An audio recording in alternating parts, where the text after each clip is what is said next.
பார்த்திபன் கனவு. அத்தியாயம் 8. சித்திர மண்டபம். உறையூர் தெற்கு ராஜவீதியில் இருந்த சித்திர மண்டபம் அந்த காலத்தில் தென்னாடெங்கும் புகழ் வாய்ந்திருந்தது. காஞ்சியில் உள்ள மகேந்திர சக்கரவர்த்தியின் பெயர் பெற்ற சித்திர மண்டபம் கூட உறையூர் சித்திர மண்டபத்திற்கு நிகராகாது என்று ஜனங்கள் பேசுவது சகஜமாயிருந்தது. பார்த்திப மகாராஜாவும் இளவரசர் விக்கிரமனும் வெண்புறவிகளின் மீதேறி இந்த சித்திர மண்டபத்தின் வாசலை அடைந்த அதே சமயத்தில் அங்கே படகோட்டி பொன்னனும் வந்து சேர்ந்தான். இந்த அகால வேளையில் மகாராஜாவை பார்க்க முடியுமோ என்னவோ என்ற கவலையுடன் வந்த பொன்னன் திடீரென்று மகாராஜாவை பார்த்ததும் இன்னது சொல்வதென்று தெரியாமல் திகைத்தான். மகாராஜா என்னும் போதே அவனுக்கு நா குளறியது. அந்த குளறிய குரலை கேட்டு மகாராஜாவும் இளவரசரும் அவனை திரும்பி பார்த்தார்கள். பொன்னா, நீ எங்கே வந்தாய் என்றார் மகாராஜா.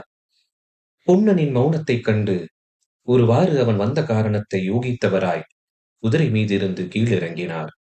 இளவரசர் விக்கிரமனும் லாவகமாய் குதிரை மீதிருந்து குதித்தார்.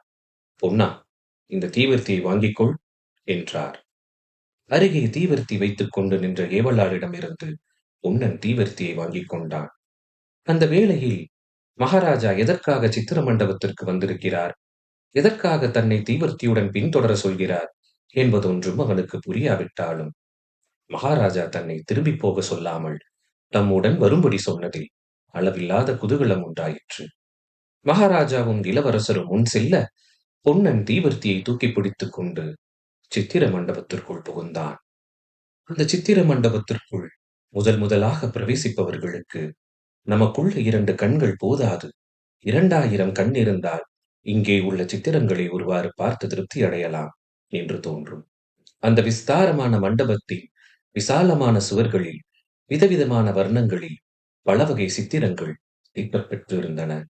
அந்த மண்டபத்தை தாங்கிய சிற்ப வேலைப்பாடுகள் உள்ள தூண்களிலும் சித்திரங்கள் காணப்பட்டன. மேல் விமானத்தின் உட்புறங்களையும் சித்திரங்கள் அலங்கரித்தன.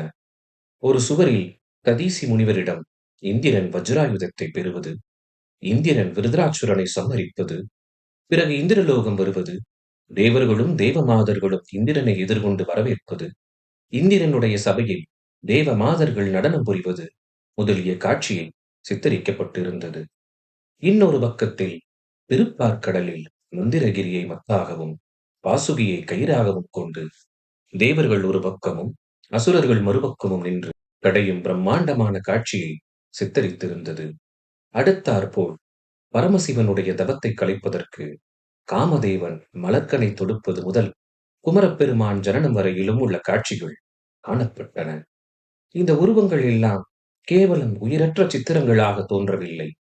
கால், கை, முகம் இவற்றின் சரியான அளவு எடுத்து சாமுத்திரிகா லட்சணத்திற்கு இணங்க எழுதப்பட்டிருக்கவும் இல்லை. ஆனாலும் அந்த உருவங்களில் ஒவ்வொரு அவயத்திலும் காணப்பட்ட நெளிவும் முகத்தில் பொழிந்த பாவமும் தத்ரூபமாய் அந்த தேவர்களின் முன்னால் நாம் நிற்கின்றோமோ என்னும் மயக்கத்தை உண்டாக்கின. பிரதி மாதம் 3 தினங்கள் இந்த சித்திர மண்டபம் பிரஜைகள் எல்லோரும் பார்ப்பதற்கென்று திறந்து வைக்கப்படுவதுண்டு. அவ்வாறு திறந்திருந்த நாட்களில் பொன்னன் 2-3 தடவை இந்த சித்திரங்களை பார்த்து மகிழ்ந்திருக்கிறான். இப்போதும் இந்த சித்திரங்கள் அவனுடைய கண்ணையும் கருத்தையும் கவரத்தான் செய்தன. ஆனாலும் இன்று அவற்றை நின்று பார்க்க முடியாதபடி மகாராஜாவும் இளவரசரும் முன்னால் விரைந்து போய் கொண்டிருந்தபடியால் பொன்னனும் அவர்களை பின்தொடர்ந்து விரைந்து சென்றான். சித்திர மண்டபத்தின் 2-3 கட்டுகளை தாண்டி சென்று கடைசியாக பூட்டிய கதவுடைய ஒரு வாசற்படி அண்டை மகாராஜா நின்றார். முன்னொரு தடவை பொன்னன் இதே இடத்தில் நின்று இந்த வாசற்படிக்கு உட்புறத்தில் என்ன இருக்குமோ என்று யோசித்திருக்கிறான். இந்த கதவை திறக்கக்கூடாது என்பது மகாராஜாவின் கட்டளை என்று காவலாளர்கள் அப்போது தெரிவித்ததுண்டு. மகாராஜா இப்போது அந்த கதவண்டை வந்து நின்று தம் கையில் இருந்த சாவியினால் பூட்டை திறக்கத் தொடங்கியதும் பொன்னனுடைய ஆவல் அளவு கடந்ததாயிற்று. இதனுள்ளே ஏதோ பெரிய அதிசயம் இருக்கிறது, அதை நாம் இப்போது பார்க்கப் போகிறோம் என்று எண்ணிய போது அவனுடைய நெஞ்சு படபடவென்று அடித்துக் கொண்டது. கதவு திறந்ததும், பொன்னா, நீ முதலில் உள்ளே போ. தீவர்த்தியை நன்றாய் தூக்கிப் பிடி. சுவருக்கு ரொம்ப சமீபமாய்க் கொண்டு போகாதே. தீவர்த்தி புகையினால் சித்திரங்கள் கெட்டுப்போகும் என்றார் மகாராஜா. பொன்னன் உள்ளே போய் தீவர்த்தியை தூக்கிப் பிடித்தான். அங்கிருந்த சுவர்களிலும் சித்திரங்கள் தான் தீட்டியிருந்தன. ஆனால் அவை என்ன சித்திரங்கள், எதைக் குறிப்பிடுகின்றன என்பது அவனுக்குத் தெரியவில்லை.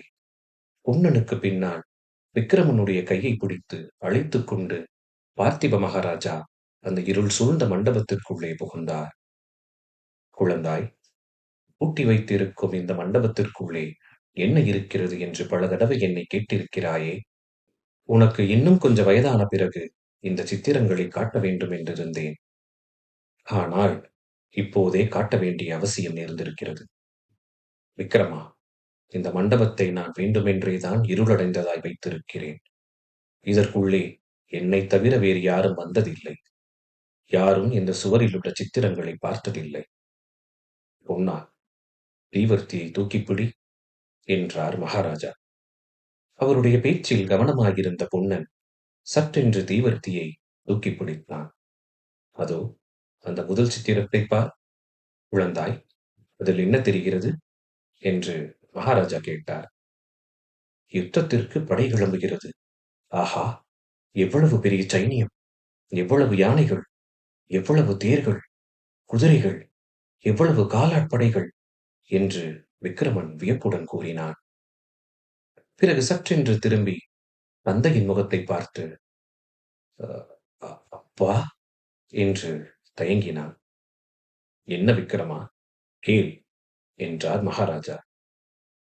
ஒன்றுமில்லை அப்பா, இந்த சித்திரங்கள் யார் எழுதியவை என்றுதான் யோசித்திருந்தேன் என்றான் விக்கிரமன். நீ நினைத்தது சரிதான் குழந்தாய். என் கையினால் நானே எழுதிய சித்திரங்கள் தான் இவை. இந்த 12 வருஷ காலமாய் இரவிலும் பகலிலும் தூங்கும் போதும் விழித்திருக்கும் போதும் நான் கண்டு வந்த கனவுகளை தான் இங்கே எழுதியிருக்கிறேன். குழந்தாய், நன்றாய்ப்பார். யாருடைய சைனியங்கள் இவை தெரிகிறதா? ஆஹா, தெரிகிறது. முன்னால் புலிக்கொடி போகிறதல்லவா, சோழ ராஜ்யத்தின் படைகள்தான் இவை. ஆனால் அப்பா என்று மறுபடியும் தயங்கினான் விக்கிரமன். என்ன கேட்க வேண்டுமோ கேள் விக்கிரமா. அவ்வளவு கம்பீரமாக நடந்து போகும் அந்த பட்டத்து யானையின் மேல் யானைப்பாகன் மட்டும்தானே இருக்கிறான்.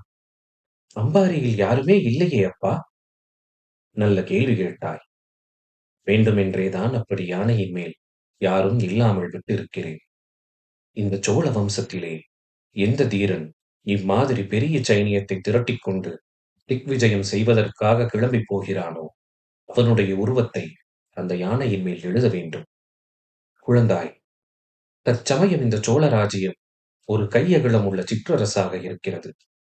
வடக்கே பல்லவர்களும் தெற்கே பாண்டியர்களும் மேற்கே சேரர்களும் இந்த சோழ நாட்டை நெருக்கி சிறைபிடித்திருக்கிறார்கள். ஆனால் இந்த நாடு எப்போதும் இப்படி இருந்ததில்லை. ஒரு காலத்தில் நம்முடைய வம்சம் மிக்க புகழ் வாய்ந்திருந்தது. விக்கிரமா, உன்னுடைய மூதாதைகளிலே கரிகால் வளவன், நெடுமுடி கிள்ளி முதலிய மாவீரர்கள் இருந்திருக்கிறார்கள். சோழர் என்ற பெயரை கேட்பதும் மாற்றரசர்கள் நடுங்கும்படியாய் அவர்கள் வீர செயல்கள் புரிந்திருக்கிறார்கள். அப்போது பல்லவர் என்ற பெயரே இந்த தென்னாட்டில் இருந்ததில்லை. சோழ சாம்ராஜ்யம் வடக்கே வெகு தூரம் பரவியிருந்தது. அந்நாளில் பாண்டியர்களும் சேரர்களும் சோழ மன்னர்களுக்கு திரை செலுத்திக் கொண்டிருந்தார்கள். கடல்களுக்கு அப்பால் எத்தனையோ தூரத்தில் இருந்து அரசர்கள் எல்லாம் சோழ சக்கரவர்த்திகளுக்கு காணிக்கைகளுடன் தூதர்களை அனுப்பி வந்தார்கள். இப்போது கடல்மல்லை துறைமுகம் பிரசித்தி பெற்றிருப்பது போல் அந்நாளில் காவேரிப்பட்டினம் பெரிய துறைமுகமாயிருந்தது. காவேரிப்பட்டினத்தில் இருந்து பெரிய கப்பல்கள் கிளம்பி தூர தூர தேசங்களுக்கெல்லாம் சென்று பொன்னும் மணியும் கொண்டு வந்து சோழ மன்னர்களின் பொக்கிஷத்தை நிரப்பி வந்தன. குழந்தாய், மறுபடியும் இந்த சோழ நாடு அம்மாதிரி மகோன்னத நிலையை அடைய வேண்டும் என்பது என் உள்ளத்தில் பொங்கும் ஆசை. நான் இரவிலும் பகலிலும் காணும் கனவு. அதோ அந்த சித்திரத்தைப் பார். இவ்விதம் மகாராஜா ஆவேசம் கொண்டவர் போல் பேசிக்கொண்டு மேலும் மேலும் சித்திரங்களை காட்டிக்கொண்டே போனார். அடுத்த சித்திரத்தில் சோழ சைனியம் ஒரு பெரிய நதியை கடக்கும் காட்சி காணப்பட்டது. பிறகு அப்படைகள் பெரியதோர் மலையில் ஏறிச் சென்றன. அப்பால் ஒரு பெரிய யுத்தக் காட்சி காணப்பட்டது.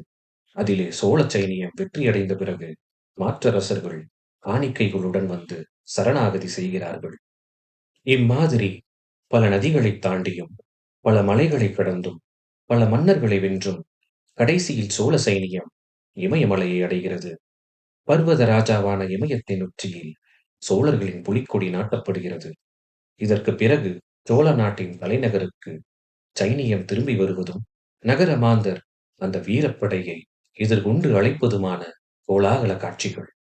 இன்னொரு பக்கத்தில் புலிக்கொடி பறக்கும் பெரிய பெரிய கப்பல்கள் துறைமுகங்களிலிருந்து கிளம்பும் காட்சியை அற்புதமாக சித்தரிக்கப்பட்டிருந்தது. அந்த கப்பல்கள் தூர தூர தேசங்களுக்கு போய் சேருகின்றன. அந்தந்த தேசங்களின் மன்னர்கள் பரிவாரங்களுடன் எதிர்கொண்டு வந்து சோழ நாட்டின் தூதர்களை உபசரிக்கிறார்கள். கடல் சூழ்ந்த அந்நாடுகளின் சோழர்களின் புலிக்கொடி கம்பீரமாய் பறக்கிறது. புலிக்கொடி பறக்கும் தேசங்களிலெல்லாம் பெரிய பெரிய கோயில்களும் கோபுரங்களும் வானையளாவி எழுகின்றன. இத்தகைய அற்புதமான சித்திரங்கள் அந்த மண்டபம் முழுவதும் நிறைந்திருந்தன. தொடரும்.